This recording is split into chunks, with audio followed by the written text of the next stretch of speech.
नमस्कार दोस्तों, स्वागत है आपका इस सीरीज़ में जिसको हम कहते हैं स्केल अप। स्केल अप मतलब जहाँ पर आपकी एक छोटी कंपनी बड़ी होती है। और मैं चाहूँगा इस वीडियो को ना हमारे डेवलपर्स देखें, जो हमारे डेवलपर्स हैं आईटी डिपार्टमेंट के। अजय जी हैं और वहाँ पर अरुण हैं, बेंगलोर में हैं, और हो सकता है फ्यूचर में और भी हमारे पास डेवलपर्स हों। अभी परसों नहीं, कल मैंने एक डेवलपर से बात किया, नागपुर में वो काम करता था और मैंने उसका इंटरव्यू लिया था जब मैं नागपुर में था, तो उसकी जॉइनिंग मैंने ही कराई थी। बहुत अच्छा शरीफ बच्चा था, और भी कई लोगों को मैंने ज्वाइन कराया था, लेकिन वो सबसे मेहनती और सबसे डेडिकेटेड था। तो मुझे लगा क्या पता अगर वहाँ से वो खाली हो गया हो, नौकरी छोड़ रहा हो, तो मेरे पास आ जाए, हम दोनों साथ में काम करेंगे। लेकिन जब मैंने उसकी सैलरी सुनी तो एकदम चुप हो गया। भैया, उसकी सैलरी 3 लाख रुपये महीना है, उतना तो हम कमाते नहीं होंगे इकट्ठा होकर के डीप नॉलेज से। लेकिन मुझे उम्मीद है कि हम लोगों का जो ये वेबसाइट बनेगा और जब ये अच्छे से चलेगा तो हम लोग डेवलपर्स को हायर कर पाएंगे। लेकिन इससे पहले ये सीरीज़ मैं चाहता हूँ कि हमारे डेवलपर्स समझें, क्योंकि ऐसी बहुत सी चीज़ें हैं वेबसाइट में जो मुझे डेवलपर्स बना के देंगे, तभी ये साइट बड़ी हो सकती है। हम लोग इस समय चैप्टर पढ़ रहे हैं, अपने कस्टमर्स को देखो, उनको सुनो मत, देखो। अभी क्या होता है कि लॉगिन करना बड़ा मुश्किल है। मतलब हमारे आपके लिए मुश्किल नहीं है, लेकिन जो लोग भी देखते हैं वीडियोस उनके लिए मुश्किल है। जो 50 साल का है, 40 साल का है, वैभव जैसे बच्चों के लिए नहीं है, क्योंकि ये तो मोबाइल चलाते ही हैं। श्रीश भी बहुत टेकी है, लेकिन आपके लिए नहीं होगा। तो इस इनसाइट में जो लोग बोलते हैं कि सर हम लॉगिन नहीं कर पा रहे हैं, आसान करिए, तो ये तो हो गया कस्टमर का बोलना। तो मुझे अजय जी बोलते हैं, सर ये कस्टमर तो आपको हमेशा कंप्लेंट करता रहता है, हर चीज़ जो बोलेगा वो थोड़ी हम कर देंगे। तो मैं उनसे कहता हूँ कि नहीं, कम से कम जो ढेर सारे कस्टमर्स बोल रहे हैं उसको तो हमको करना चाहिए। और एक नई चीज़ मुझे पता चली है इसके बारे में, जो लोग डेवलपर हैं उनके बारे में, जो सॉफ्टवेयर डेवलपर हैं, पहले नहीं पता थी मुझे, और किसी किताब से पढ़कर नहीं, अब ये एक्सपीरियंस से पता चली। देखिए, सफाई का काम है तो आप 10 सफाई वालों से को इकट्ठा करिए तो एक थोड़ा अच्छा होगा, बट सबसे काम करा सकते हैं आप। झाड़ू पोछा तो सबसे करा सकते हैं, मिस्त्री का काम है, मजदूर का काम है, ये सबसे करा सकते हैं। यहाँ तक कि आप डॉक्टरी भी सबसे करा सकते हैं। अगर डॉक्टर है, उसने पढ़ाई कर रखी है, तो वो दवाई देगा, कुछ बीमारियाँ ठीक कर पाएगा, कुछ नहीं कर पाएगा। ऐसे ही ढेर सारी नौकरियाँ हैं जो आप, ठीक है 10 में से एक आदमी अच्छा करेगा, बाकी लोग एवरेज करेंगे तो भी चल जाएगा। लेकिन सॉफ्टवेयर का काम अलग टाइप का है। इसमें कुछ ही लोग ऐसे होते हैं जो बाकियों से बहुत अच्छे होते हैं और वही उस काम को कर सकते हैं, नहीं तो वो आपके लिए सॉफ्टवेयर बना देंगे और आप कभी यूज़ ही नहीं कर पाएंगे, यूज़ करना भी नहीं चाहेंगे। क्योंकि सॉफ्टवेयर मतलब एक घर। और इस समय इंटरनेट पर इतने टाइप के वेबसाइट्स हैं और सॉफ्टवेयर्स हैं कि आप एक मुश्किल से चलने वाला सॉफ्टवेयर यूज़ नहीं करना चाहते, बहुत आसान सॉफ्टवेयर चाहते हैं आप यूज़ करना। अभी हमारा जो वेबसाइट है, आज ही मैं देख रहा था, उसको खुलने में करीब 30-40 सेकंड लगा। तो मुझे बताया, अजय ने बताया कि सर 30-40 सेकंड इसलिए लगा क्योंकि यूट्यूब को लोड होने में टाइम लगता है। अब इसको हम लोग कैसे कम कर सकते हैं, ये अपने को सोचना पड़ेगा। अब एक ये छोटी सी चीज़ है, लेकिन आपको याद है कहाँ से मालूम पड़ा हम लोगों को? मतलब इस चीज़ पर मेरा कभी ध्यान जाता ही नहीं। इसी चैप्टर में हमने पढ़ा था, गूगल ने ये सवाल पूछना शुरू किया कि आखिर जब हम कोई सर्च करेगा गूगल पे, तो हम उसको कितनी चीज़ें दिखाएं, 10 दिखाएं कि 20 दिखाएं कि 30 दिखाएं। तो लोगों ने कहा कि 30 दिखाइए, ज़्यादा दिखाइए। लेकिन जब उनको दिखाया गया, उनसे पूछा नहीं गया, जब उनको दिखाया गया, कुछ लोगों को 10 दिखाया गया, कुछ लोगों को 20, कुछ लोगों को 30, तो ज़्यादातर लोगों ने 10 वाला पसंद किया। मतलब सर्च करते थे, 10 रिज़ल्ट आया, उसमें से खट से क्लिक किया जो उनको चाहिए था और काम हो गया उनका। और वहीं पर जो लोग 20 या 30 वाले थे, वो जब वेट करते थे तो लोड होने में टाइम लगता था, तो लोग उसको छोड़ करके कहीं और चले जाते थे। क्योंकि इंटरनेट मतलब आदमी को टाइम वेट करने का, 1 सेकंड वेट करने का मन नहीं करता।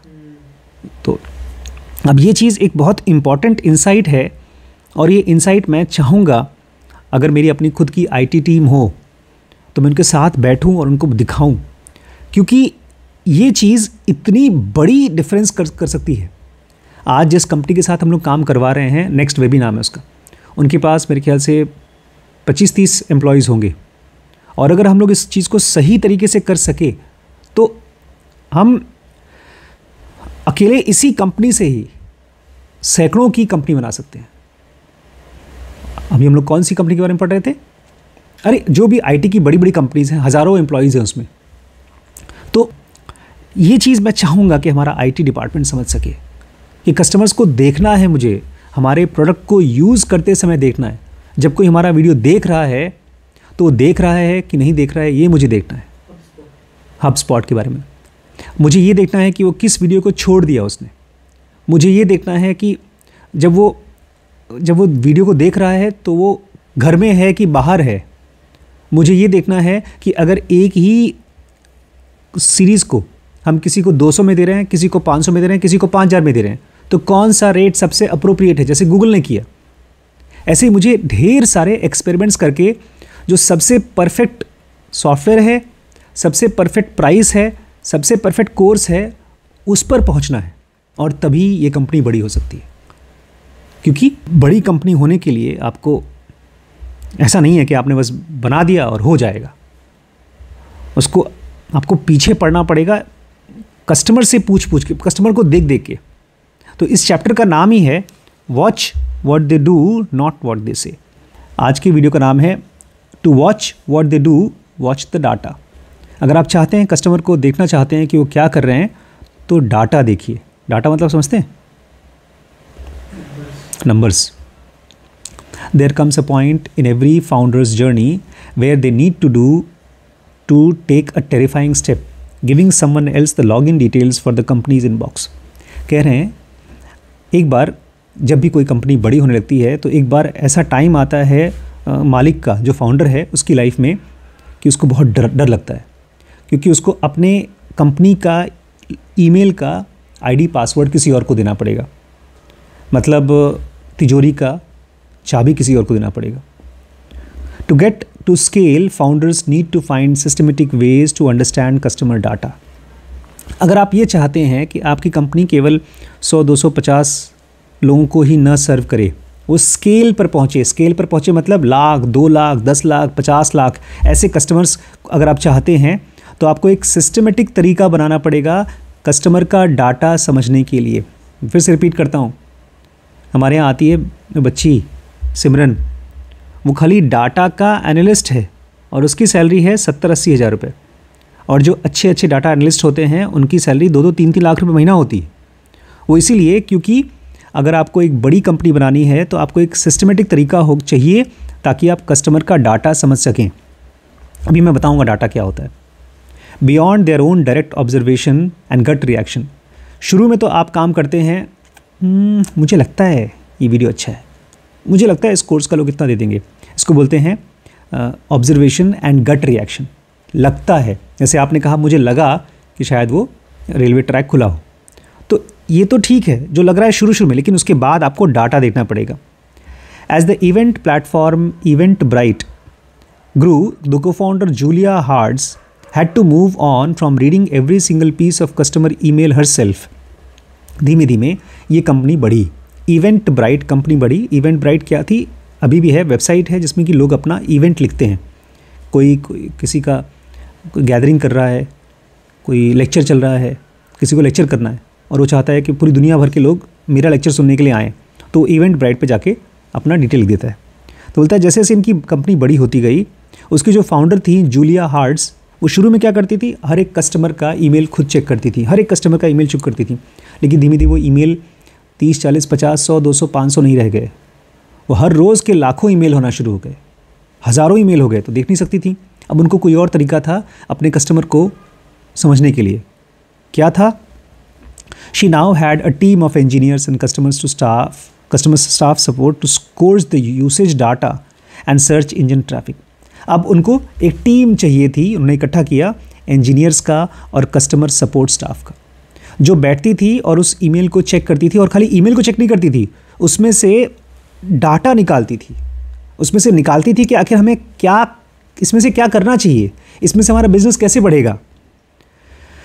While customer support staff reported back to on the emails they received, और उसके बाद कस्टमर सपोर्ट स्टाफ था उनका करीब 30-40-50 लोगों का, जो उनका ईमेल देखती थी और बताती थी जूलिया हर्ट्ज़ को कि ये वाला कस्टमर ने बताया है। एक छोटी सी चीज़ मैं आपको कहना चाहता हूँ, यहीं पर मुझे याद आ गया। अमेज़ॉन इस समय दुनिया की टॉप 10 कंपनीज़ में से है। उसमें से एक औरत ने, बूढ़ी औरत ने एक मेल किया कंप्लेन करते हुए कि कैसी पैकिंग करते हो तुम लोग, बेकार पैकिंग है। ये जेफ बेजोस को भेजा, और उसके पहले की पैकिंग बहुत बेकार होती थी। उसके बाद से जेफ बेजोस ने अरबों रुपए खर्च किया पैकिंग इंडस्ट्री को ठीक करने के लिए। आज उनके जो भी पैकेट्स आते हैं वो सब वर्ल्ड क्लास हैं। पैकेजिंग, उस तरह की पैकेजिंग अगर अमेज़ॉन से नहीं आ रही तो कहीं और से, अमेज़ॉन की ही आती, कहीं और से नहीं आ पाती। तो वो कहाँ से उसको आइडिया आया? औरत की डाटा से। और एक बार क्या हुआ, अमेज़ॉन में अगर आप कोई शॉपिंग करते हैं तो बड़ा अच्छा सिस्टम है। आप उसमें जाएंगे, कोई सामान आपको पसंद है तो उसको क्लिक कर देंगे, तो आपके एक अलमारी टाइप की बनी है, कार्ट बोलते हैं उसको, उसमें सेव हो जाएगा।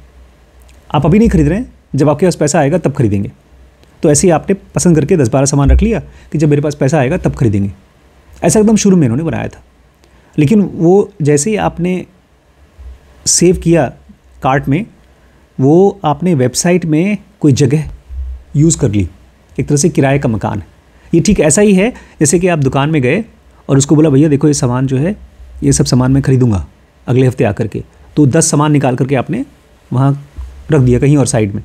लेकिन अगर साइड में रख दिया तो वो दुकानदार की भी जिम्मेदारी हो गई, उसको अलग से रखना है, किसी और को नहीं बेचना है। तो वो अगर आप एक हफ्ते बाद नहीं आते तो दुकानदार बोलेगा ठीक है वो नहीं आए, जिसको खरीदना हो ले जाए। तो ऐसे ही अमेज़ॉन ने शुरू में क्या किया कि एक हफ्ते तो रुका, 10 दिन रुका, महीना भर रुका, उसके बाद गायब कर दिया। जो आपका कार्ड था उसमें जो सामान था गायब कर दिया। फिर जेफ बेजोस को एक डांट खाते हुए मेल आया कि मैंने सर्च किया था, इकट्ठा किया था, आपने इसको हटाया क्यों? और तब से लेकर के उन्होंने ऐसा सिस्टम बनाया कि आपने अगर कोई चीज़ सर्च कर रखी है तो वहीं रहेगी। मैं भी ढेर सारे आइटम, इस समय कम से कम 500 से ज़्यादा किताबें मेरी सर्च करके रखी है मैंने। जब मेरे पास पैसा आता है एक एक करके मैं ख़रीदता रहता हूँ। ये चीज़ कहाँ से पता चला उसको? कस्टमर के ईमेल से, डाटा से। हम लोग को पता नहीं चलता कि कस्टमर क्या चाहता है, कस्टमर खुद ही बताता है, लेकिन उसको हम ध्यान से सुने तब तो उनके पास टीम है जो कस्टमर की ईमेल चेक करती है और बताती है जूलिया हर्ट्ज़ को। Julia's new role here constantly finding new ways to process all the feedback. और जूलिया का जो कंपनी की मालिक हैं, सीईओ हैं, उनका काम है कि जितने भी ये सब डाटा आ रहे हैं उसको हम कैसे इस्तेमाल करें, ये उनका सोचने का काम है। One of our techniques is standing meeting called hearts of Hertz. Julia Hertz एक मीटिंग करती हैं, उस मीटिंग का नाम है हार्ट्स ऑफ हर्ट्ज़। उनका नाम है जूलिया हर्ट्ज़ और मीटिंग करती है हार्ट्स ऑफ हर्ट्ज़ की। जो सबसे इम्पॉर्टेंट मीटिंग ये है, उसका नाम है bringing together cross section of event bright staff. और उसमें जितने भी अलग अलग डिपार्टमेंट के लोग हैं उनको इकट्ठा करती हैं। उसमें डाटा एनालिस्ट होते हैं, मतलब ये जो डाटा आता है उसको समझने वाले, इकट्ठे करने वाले होते हैं। उसमें सपोर्ट टीम होती है, who actually talk to customers. Support team customer से बात करने वाले लोग वही हैं। To watch them connect and to watch how their experiences could converge was pretty fascinating. और जूलिया बोलती हैं जब उस मीटिंग में मैं देखती हूँ लोग आपस में बात कर रहे हैं और कैसे एक आदमी अपनी किसी कस्टमर की बात को दूसरे को बता रहा है, कंपनी की, मुझे बड़ा मज़ा आता है, फैसिनेट करता है। It was like this manifestation of vision and true empathy for the customers. और पहली बार मुझे लगता है देखो कस्टमर्स के लिए कितना ये लोग फील कर रहे हैं, लड़ाई करते हैं। जैसे मैं देखता हूँ हमारी कंपनी में सबसे ज़्यादा पेशेंट्स के लिए कौन फील करता है? डॉक्टर्स नहीं, PROs। वो लड़ते हैं कि नहीं जल्दी करो जल्दी करो, मुझे बुलाएंगे, सुधीर मुझे बुलाएगा, मैम को बुलाएगा, लड़ाई करेगा, काउंटर पे लड़ाई करेगा, उधर लड़ाई करेगा, क्योंकि वो जाकर डॉक्टर से मिलता है। डॉक्टर्स डायरेक्टली उसको बोलते हैं ये काम करो नहीं करो।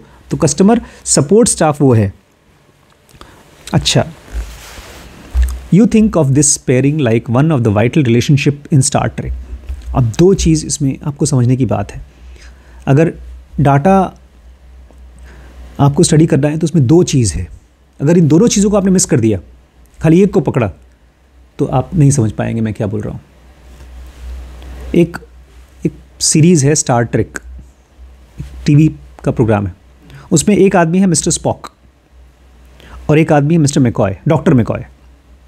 तो जो मिस्टर स्पॉक है ना, वो एकदम मशीन है, वो उसके अंदर कभी इमोशन नहीं आता, जो काम करना है करना है।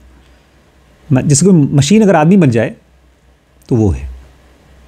अगर कोई मर गया, जैसे कोई मरने वाला है, तो वो बताएगा इस आदमी के मरने के चांसेस 90% है, इसके ऊपर अपना पैसा बर्बाद ना किया जाए, क्योंकि 90% मरने के चांसेस है। इसके साथ क्या किया जाए, इसको छोड़ दिया जाए, बस थोड़ी बहुत दवाई दे दी जाए, बात खत्म। अरे क्या पता वो हमारा अपना आदमी है, मर सकता है, कोई बात नहीं, अपना आदमी है चाहे किसी और का आदमी है, लेकिन मरने के चांसेस 90% है, तो बचा के कोई फ़ायदा नहीं है। इस पैसे को वहाँ लगाओ जिस आदमी के बचने के ज़्यादा चांसेस है। ये ऐसा है, रोबोट टाइप का है वो, उसको बोलते हैं मिस्टर स्पॉक। वो धरती से आया भी नहीं, दूसरे ग्रह से आया है, वहाँ पर सब मशीनें टाइप की रहती थी, एलियंस है वो। और वहीं पर एक डॉक्टर मैकॉय, वो बड़े इमोशनल है, हर छोटी छोटी चीज़ में भी वो फील करते हैं। नहीं, अगर आदमी को अगर 90% चांस है मरने का, 10% भी है तो भी मैं कोशिश करूँगा, अपनी जी जान लगा दूंगा उसको बचाने के लिए। तो ये फीलिंग वाला आदमी है। और मिस्टर स्पॉक क्या है, मैथ वाले आदमी। तो आपके डाटा में दोनों चीज़ें होंगी। एक तरफ तो कस्टमर जो कुछ कर रहा है आपको नंबर्स भी दिखाई देगा। आपने कोई प्रोडक्ट डाला, कस्टमर उसको नहीं खरीद रहा है, तो साफ साफ जाहिर है वो ख़राब है या उसकी ज़रूरत ही नहीं है, आपका डाटा बोल रहा है। और वहीं पर आपने कोई प्रोडक्ट बनाया और वो कस्टमर ने नहीं खरीदा, प्रोडक्ट अच्छा था लेकिन फिर भी नहीं खरीदा, क्यों?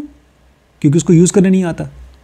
जैसे हमने एक बहुत महंगा सा माइक लिया है, उसका सिस्टम पूरा खरीदा है, ऑलमोस्ट 6-7 हज़ार 10,000 का खर्चा कर दिया उसके ऊपर, लेकिन मैं यूज़ नहीं कर पा रहा हूँ। तो क्या पता कि क्या प्रॉब्लम है? तो ये डॉक्टर मैकॉय आते हैं कि कस्टमर को पूछो, बात करो उनसे कि क्या प्रॉब्लम है। एक तरफ डाटा देखो, एक तरफ बात करो, एक तरफ डाटा देखो, एक तरफ बात करो। ये दोनों चीज़ें चाहिए। तभी ये दोनों का एग्जाम्पल दिया उसने, मिस्टर स्पॉक और मिस्टर डॉक्टर मैकॉय का।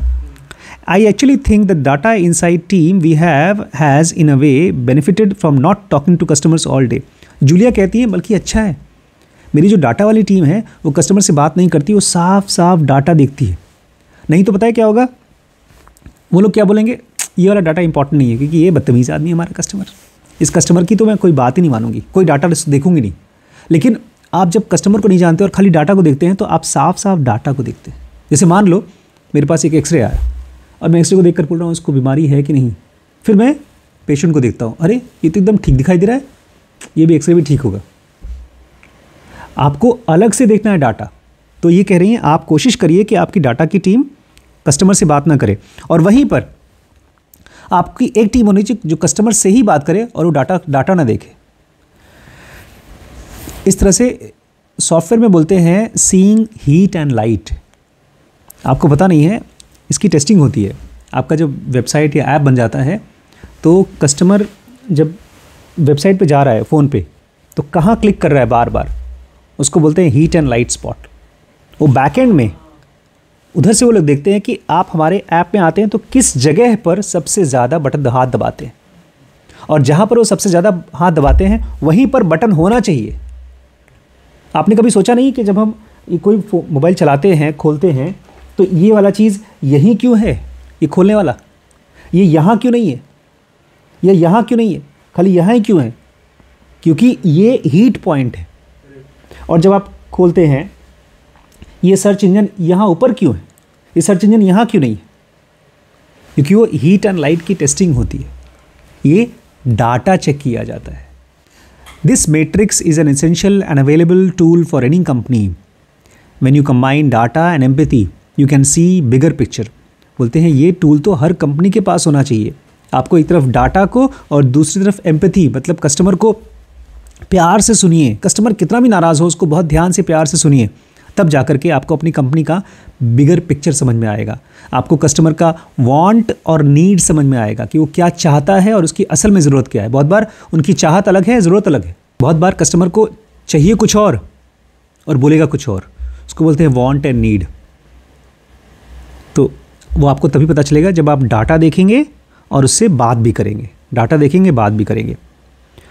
It's no surprise that digital platform like Eventbrite relies heavily on data as well as emotional connection to inform the fuller picture of their customers. तो एक तो ये company है। कल मैं बात करूँगा रेंट द रनवे, जो एक कपड़े की वेबसाइट है जो आपको किराए पर कपड़े देती है, लेकिन वो बहुत बड़ी कंपनी हो चुकी है। यहाँ तक कि ये जो आपके जितने भी बड़े बड़े शोरूम हैं लखीमपुर के या लखनऊ के, जितने भी बड़े बड़े शोरूम, कितना भी पैसा कमाते हो, करोड़ों रुपए कमाते हो, उससे भी बड़ी कंपनी है, बहुत बड़ी कंपनी है। और ये बड़ी कैसे हुई है?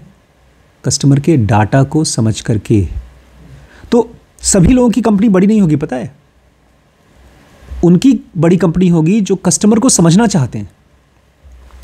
अमेज़ॉन दुनिया का सबसे बड़ा वेबसाइट है सामान बेचने वाला। अमेज़ॉन दुनिया का सबसे बड़ा वेबसाइट है सामान बेचने वाला, लेकिन उससे पहले दुनिया का सबसे बड़ी कंपनी थी सामान बेचने वाली, वॉलमार्ट।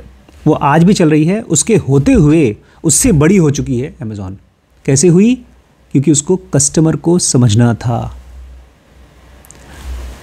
वो भी समझती है, वॉलमार्ट भी समझती है, लेकिन वॉलमार्ट ने कभी इस तरह से इंतज़ाम नहीं किया कि ऑनलाइन जब कोई सामान खरीदता है तो क्या करता है।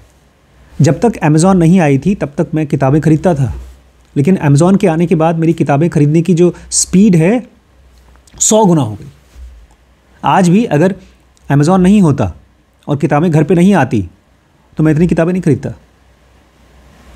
मैं महीने में 2 महीने में एक बार जाता लखनऊ, वहाँ दुकानें देखता, दुकानें ख़त्म हो गई। लखनऊ की बड़ी बड़ी दुकानें जो इस पूरे घर से बड़ी बड़ी बिल्डिंग हैं वो ख़त्म हो गई। तो वो कैसे हुई? क्योंकि अमेज़ॉन क्या समझने की कोशिश करता है? कस्टमर्स को।